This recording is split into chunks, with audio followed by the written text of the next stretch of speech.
Alhamdulillah, syukur keadaan ilahi dapat kita jalankan temubual bersama Cikgu Hanafi pada malam ini. Terima kasih Cikgu Hanafi kerana sudi meluangkan masa bersama kami bagi melaksanakan temubual ini. Jadi, tanpa melengahkan masa lagi, saya ingin bertanyakan dekat Cikgu Hanafi untuk memperkenalkan diri terlebih dahulu sebelum kita pergi ke soalan yang pertama. Okey, Cikgu Hanafi, silakan. Okay, Assalamualaikum dan selamat sejahtera kepada semua pelajar UPSI. Saya nak perkenalkan diri saya terlebih dahulu. Saya adalah nama saya Fauzi Hanafi bin Agil. Saya bekerja di SMK Sungai Tiram dan saya memegang jawatan sebagai Ketua Disiplin Sekolah untuk Sekolah SMK Sungai Tiram. Untuk jawatan ni saya dah memegang jawatan selama hampir 10 tahun untuk jawatan Ketua Guru Disiplin di sekolah. Dan untuk berkhidmat di sekolah, saya sudah berkhidmat dalam 12 tahun berkhidmat dalam bidang pendidikan. Okey, terima kasih pada Cikgu Hanafi kerana sudi meluangkan masa bersama kami untuk malam ini.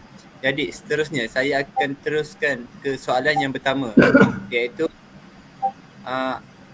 apakah bentuk salah laku dalam kalangan pelajar yang mampu menjejaskan proses pembelajaran mereka di sekolah? Okey, untuk apakah bentuk salah laku yang selalu yang mengganggu PDP setakat ni di sekolah, kalau kita lihat dekat sekolah saya kalau di sekolah saya bentuk salah laku yang selalu mengganggu adalah ponteng. Sebab bila pelajar tu tidak hadir ke sekolah, maksudnya ponteng sekolah, jadi mereka akan ketinggalan. Kalau satu tajuk mereka tinggal, bila kita forward ke depan lagi, mereka akan ketinggalan. Maksud dia orang tak boleh catch up untuk dapatkan yang depan lah. Sebab yang belakang kita tak dapat, yang sebelum ni kita tak dapat. So yang depan tu bila kita nak masuk yang lebih tinggi, so dia orang akan mengambil masa yang lama untuk faham. Itu untuk dari segi ponteng lah, termasuklah ponteng sekolah ataupun ponteng kelas. Okey, dua ponteng ni kalau di sekolah saya hampir setiap minggu tu mesti ada kes. Kalau kes ponteng sekolah, ponteng kelas ni hampir setiap hari ada. Sebab gap antara waktu tu PDP tu adalah mungkin dalam masa 25 minit. Jadi pelajar kadang keluar daripada makmal, mungkin dah lewat, dan mereka selalu meraun lah. Jalan satu sekolah, pusing satu sekolah, jadi mereka lewat untuk ponteng terus ambil tindakan ponteng terus. Itu ponteng lah. Yang kedua, lewat ni kadang-kadang kita waktu pertama, waktu kedua ni bermula kita di sekolah bermula pukul 7.30. Tapi kadang pelajar boleh sampai pukul 9 pagi, pukul 10 pagi tu dia baru masuk ke sekolah. Jadi mereka dah ketinggalan lah. Begitu juga dengan lewat masuk kelas. Kadang-kadang pelajar PJ daripada waktu PJ tu dia ambil masa yang lama untuk kemaskan diri. Kadang mereka duduk di dalam toilet lah, pusing, ke kantin beli air. So itu adalah salah satu antara salah laku yang mana dia menjejaskan proses pembelajaran di sekolah. Okey, terima kasih Cikgu Hanafi. Jadi kesimpulan yang boleh dibuat kat sini, maknanya ponteng sekolah dan datang lewat ke sekolah tu adalah salah satu proses adalah salah satu salah satu punca yang menyebabkan menjejaskan proses pembelajaran mereka di sekolah lah kan? Betul tak Cikgu? Betul Iskandar itu. Selain daripada yang kes-kes disiplin yang lain lah, maksudnya kadang pelajar tidur, kadang dekat sekolah tu dia orang tidur, kadang tak bawa buku teks, kadang tak bawa buku nota, itu biasa. Salah laku bentuk macam itu. Okey, terima kasih Cikgu. Seterusnya kami akan pergi ke soalan yang kedua. Saya akan serahkan kepada sahabat saya untuk bertanyakan soalan kepada Cikgu. Assalamualaikum, saya Soraya binti Abdul Rahman. Okey, saya nak tanya, selain daripada tidur dalam kelas, dekat di sekolah, adakah kes buli sekarang makin meningkat ataupun sebabkan diorang suka ponteng, tidur, so diorang tak membuli kawan-kawan ke masih ada? Kalau di sekolah ni, kalau kita lihat kes buli ni, kita boleh lihat kes buli banyak jenis, sama ada buli secara fizikal ataupun buli secara lisan, kadang mengejek-mengejek. Maksudnya kes ni kadang rasanya saban tahun kes ni sentiasa ada.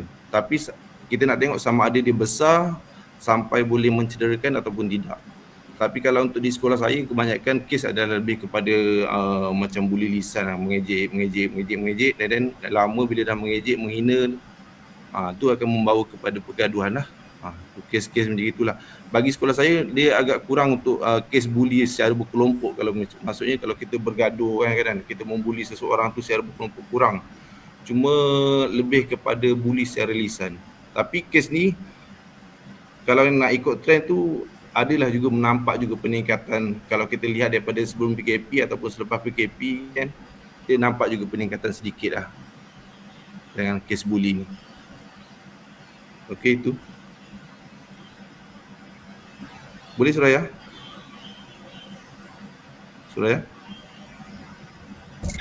Okey, baik. Dapat cikgu, terima kasih. Jadinya seterusnya soalan kita bagi kepada yang lain dulu. Nanti saya ulaskan pada akhir. Boleh Suraya. Okey, Cikgu Hanafi, saya nak tanya, adakah berlaku peningkatan ketara dalam kes salah laku murid selepas sekolah dibuka semula selepas PKP? Macam yang cikgu ulas tadi, peningkatan selepas PKP berlaku.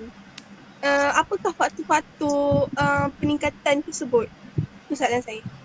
Okey, kalau kita lihat masa PKP, pelajar maksudnya bila PKP mereka menjalankan PDPR, maksudnya pembelajaran di rumah. Tapi bila kita selepas PKP kita buat secara bersemuka. Jadi bila kita lihat perubahan tu, kita akan lihat benda tu sepatutnya memang akan berlakunya peningkatan yang amat ketara. Sebelum ni kalau kita lihat PDPR lebih masalah kepada pelajar ponteng kelas, tak buat latihan. Tapi bila bersemuka ni lebih banyak salah laku yang mereka buat lah. Maksudnya vandalism, gaduh, buli. So daripada bila PKP, bila PDPR, mereka dah terbiasa dengan kadang-kadang tidur lewat, jadi ponteng, jadi macam bila ponteng tak masuk kelas, jadi dia hilang minat untuk belajar. Bila dia dah masuk kepada PDP di sekolah secara bersemuka, dia bawa dia punya tabiat lama masa PDPR tu ke bersemuka. Jadi mereka kadang bila dah tak minat, kadang dia orang dah kes yang paling banyak adalah kes ponteng lah. Paling banyak sebab mereka tak ada semangat, tak ada minat untuk belajar. Itulah antara kes yang maksudnya berlakunya peningkatan buli pelajar secara tu mengejek. Kalau sebelum ni tak jumpa PDPR, masa PDPR kan. Tapi bila di sekolah bersemuka ni yang banyak pula kes buli, mengejek-ngejek. Kerana bila mengejek, mulalah nak bergaduh antara satu sama lain. Begitulah. Boleh Alisha? Okey, boleh. Saya faham. Terima kasih cikgu. Okey. Okey, seterusnya kita ada lagi beberapa soalan yang akan ditanya kepada Cikgu Nafi. Jadi seterusnya kita akan serahkan kepada Muhammad Hafizuddin untuk menanyakan soalan yang keempat.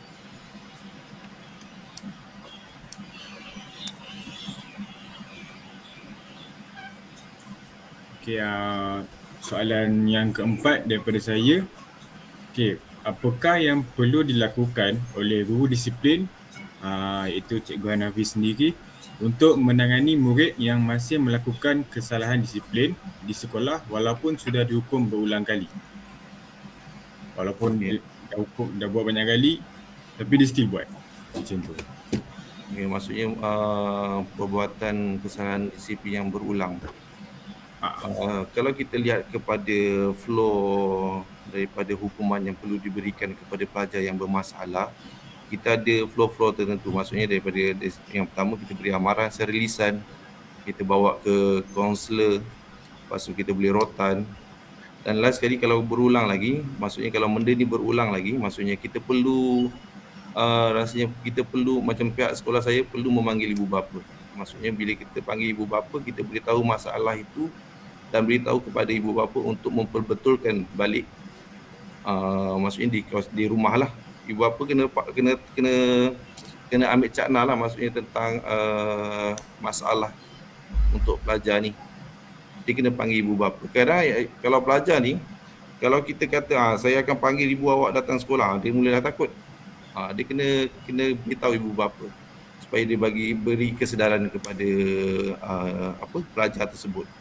Okey, sambil tu kita boleh tahulah apa masalahnya. Kadang selalunya pelajar yang berulang-ulang buat masalah ni, kadang orang kata dia seorang pelajar yang kurang diberi perhatian di rumah. Kadang-kadang ibu bapa yang bekerja, mereka balik sekolah kan ibu bapa tak ada kat rumah. Jadi mereka kadang inginkan perhatian. Selalu dia ulang-ulang tu supaya dia diberi perhatian. Kawan-kawan dia tengok, cikgu-cikgu dia tengok. Jadi itulah punca orang kata berlakunya salah laku yang berulang.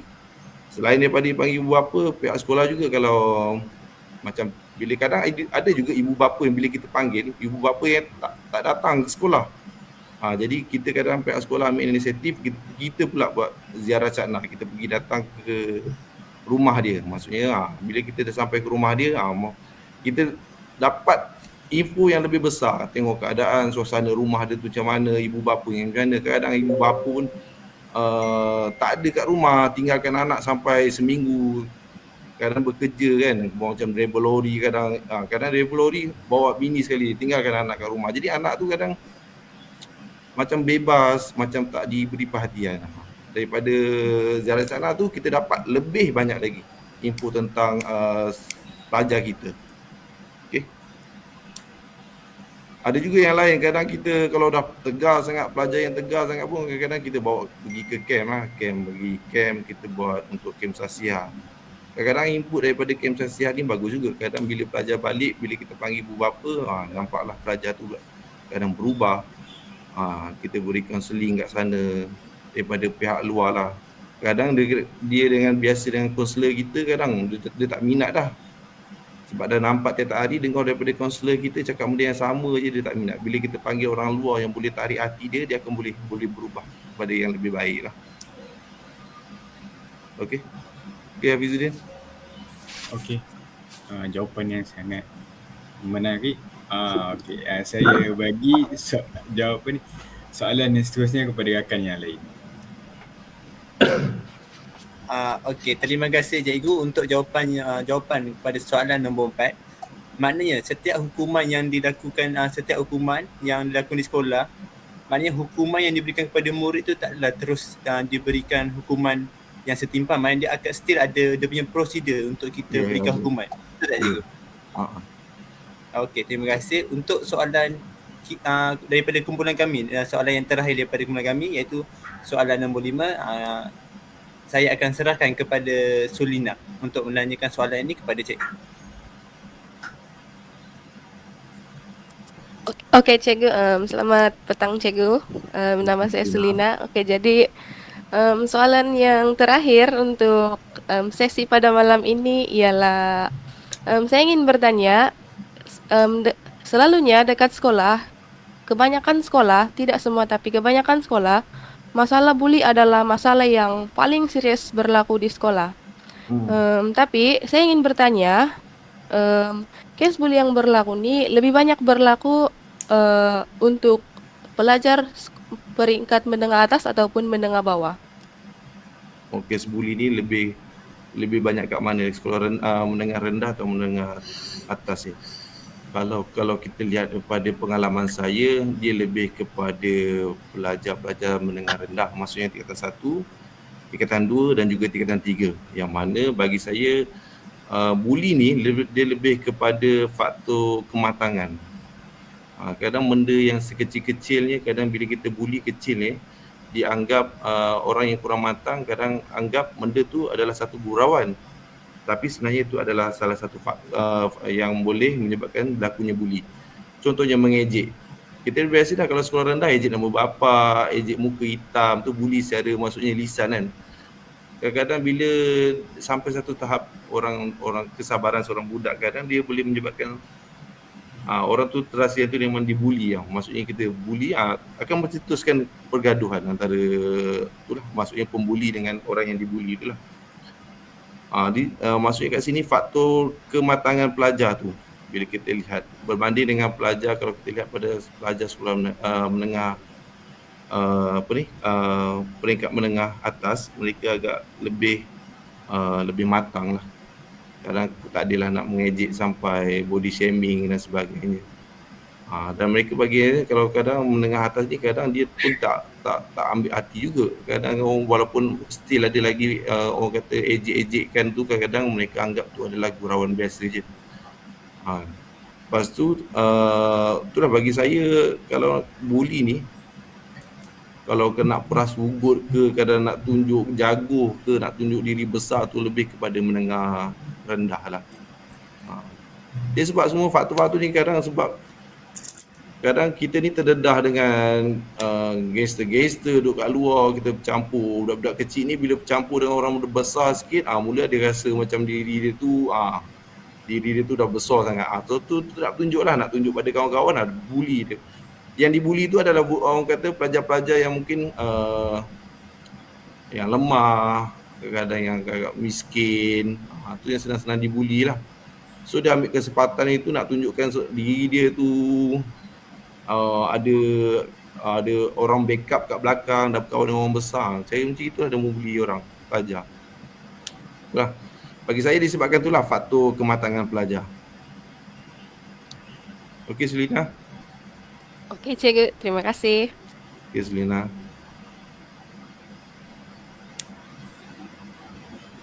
Okey, terima kasih cikgu atas jawapan yang ditanyakan oleh Sulina tadi. Jadi kesimpulan dekat sini untuk soalan nombor 5 tadi, maknanya kes buli yang sering berlaku dekat sekolah ni bukanlah disebabkan menengah atas. Maknanya menengah bawah ni yang membuatkan kes buli tu menjadi lebih meningkat di sekolah cikgu lah, berdasarkan pengalaman cikgu. Betul cikgu? Betul, ya betul. Sebab tu dia perlu dibendung, di menengah rendah tu perlu dibendung awal lah. Sebab bila dia tak dibendung, dia akan masuk menengah atas, kes buli tu rasanya lebih besar lah. Boleh kalau kita lihat kalau sekarang ni kat media masa, kalau kes buli tu sampai dia bergaduh dekat luar, sampai gunakan benda-benda yang peralatan yang mungkin kayu dan sebagainya, boleh kes-kes yang boleh menyebabkan berlakunya kes-kes polis lah. So kita kena stop tu daripada awal, daripada menengah rendah. Okey, faham. Jadi sebelum kumpulan kami menghabiskan temu bual ni bersama cikgu, boleh tak saya nak minta cikgu berikan satu langkah yang terbaik untuk kita mencegah daripada kes-kes buli ni lebih meningkat terjadi dekat sekolah kita ni? Satu langkah yang langkah untuk mencegah kes buli ni berlaku. Maksudnya bagi saya kita perlu mengawal disiplin tu pelajar tu daripada awal. Maksudnya kita memberi kesedaran kepada pelajar tentang masalah buli ni supaya masalah ini dapat dibendung dan tidak dilakukan kepada mana-mana pelajar lah. Okey, jadi kesimpulan yang boleh saya buat lah berdasarkan jawapan-jawapan yang Cikgu Hanafi berikan tadi, maknanya kita kena bendung benda ni daripada first diorang masuk. Maknanya daripada form 1 tu kita dah kena didik diorang untuk dedahkan pasal kes buli ni, keburukan dia semua. Betul cikgu? Betul Iskandar. Okey, jadi itu je soalan daripada kumpulan-kumpulan kami untuk berkaitan tajuk kes-kes buli yang sering berlaku di sekolah ni. Jadi saya wakil daripada kumpulan kami ingin mengucapkan terima kasihlah kepada Cikgu Nafi kerana sudi meluangkan masa bersama kami pada malam ini untuk temu bual mengenai masalah disiplin di sekolah ni. Okey Iskandar, saya pun daripada pihak saya ucapkan terima kasih kerana menjemput saya dalam discussion ni.